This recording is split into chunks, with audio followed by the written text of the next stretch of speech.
Bismillahirrahmanirrahim. Assalamu alaikum. This video is about applications of PCR. In previous video I have told you about different steps of PCR.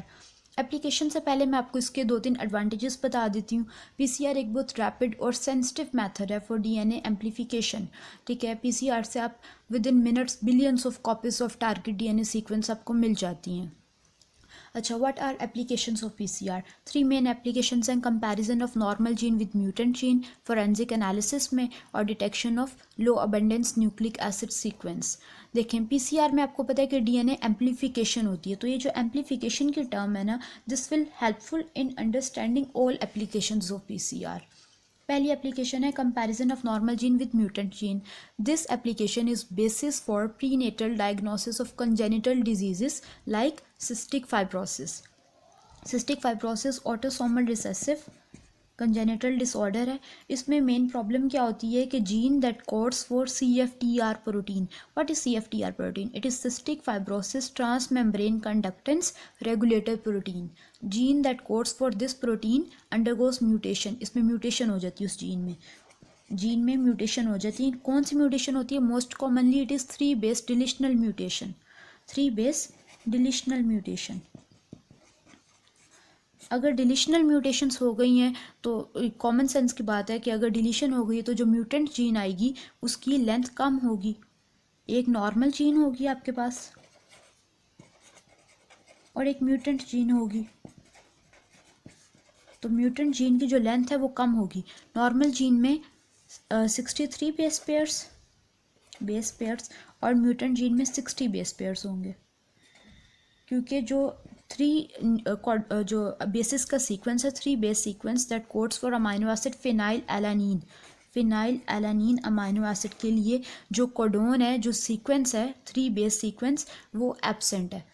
तो mutant gene की length कम होगी, mutant allele की length कम होगी। वो short length जो fragment होगा जिसमें 60 base pairs होंगे। अब अगर ये फ्रेगमेंट स्मॉल अमाउंट में होगा then you can not distinguish it from normal gene. तो पहले हम क्या करवाते हैं?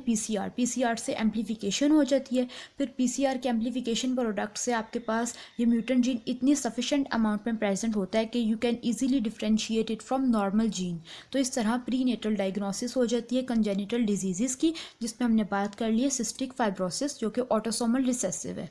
ओके, फोरेंसिक एनालिसिस में हम देखेंगे 2 चीज़ों को, पैटर्निटी टेस्ट और डीएनए फिंगरप्रिंटिंग।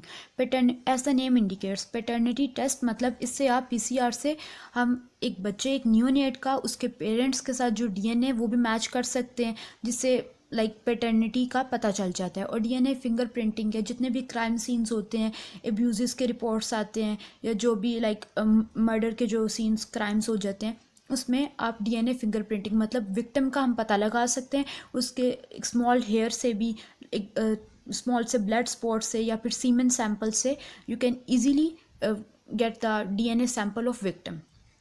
तो इस तरह डीएनए फिंगरप्रिंटिंग हो गया। तो इसको हम फोरेंसिक एनालिसिस में, फोरेंसिक मेडिसिन में 2 इसके यूजेस हो गए, एप्लीकेशंस हो गए, पैटर्निटी टेस्ट और डीएनए फिंगरप्रिंटिंग। बहुत आसान सी चीज़ है, कोई मुश्किल नहीं है इसमें। We all know very much about these terms. Detection of low abundance nucleic acid sequence. Low abundance nucleic acid sequence नाम से पता चल रहा है कि अगर nucleic acid sequence small amount में है तो हो सकता है कि उसको आइडेंटिफाई करना मुश्किल हो। तो फिर उसकी डिटेक्शन के लिए पहले हमें उसकी मल्टीपल कॉपीज़ बनानी पड़ेंगी। तो कॉपीज़ कैसे बनाई जाएंगी? पीसीआर परफॉर्म करवा के। फिर पीसीआर के प्रोडक्ट से आपके पास वो न्यूक्लिक एसिड सीक्वेंस अब इतनी सफिशेंट अमाउंट में प्रेजेंट है कि आप उसको जो है आप उसको डिटेक्ट कर पा रहे हो या रिकोगनाइज आपने उसे कर लिया है फ्रॉम नॉर्मल जीन। इसमें हम बात कर लेते हैं एड्स की। ओके, एड्स में human immunodeficiency virus. We know कि ह्यूमन इम्यूनोडेफिशिएंसी वायरस के जो लेटेंट पीरियड है ना उसके न्यूक्लियोटाइड सीक्वेंस का वो कम है। इट मीन्स कि viral DNA sequence at early stages of infection is very difficult to detect. Viral DNA sequence या न्यूक्लियोटाइड सीक्वेंस जो है अर्ली स्टेजेस में, क्योंकि स्मॉल अमाउंट में प्रेजेंट होता है, तो it is very difficult to detect it in early stages. तो पहले अगर आप पीसीआर परफॉर्म कर लें तो आपके पास काफ़ी ज़्यादा अमाउंट में अब वो वायरल डीएनए सीक्वेंस प्रेजेंट है, तो अब आप उसको अर्ली स्टेजेस में भी डायग्नोज कर सकते हैं। This is all about applications of PCR. इसके अलावा एक और इम्पॉर्टेंट टर्म है जो कि मल्टीप्लेक्स पीसीआर। एमसीक्यू आ सकता है आई गेस। मल्टीप्लेक्स पीसीआर ये क्या है? It is simultaneous amplification of multiple regions of target DNA with multiple primer pairs. तो इस साइमल्टेनियस एम्प्लीफिकेशन को हम बोलते हैं मल्टीप्लेक्स पीसीआर। बस, इसके अलावा और इसमें कोई भी चीज़ इंपॉर्टेंट नहीं है। आई होप कि आपको समझ आ गई है। अगर कोई प्रॉब्लम है तो आप दोबारा वीडियो देख लें या फिर कमेंट्स में पूछ लें। अल्लाह हाफिज़।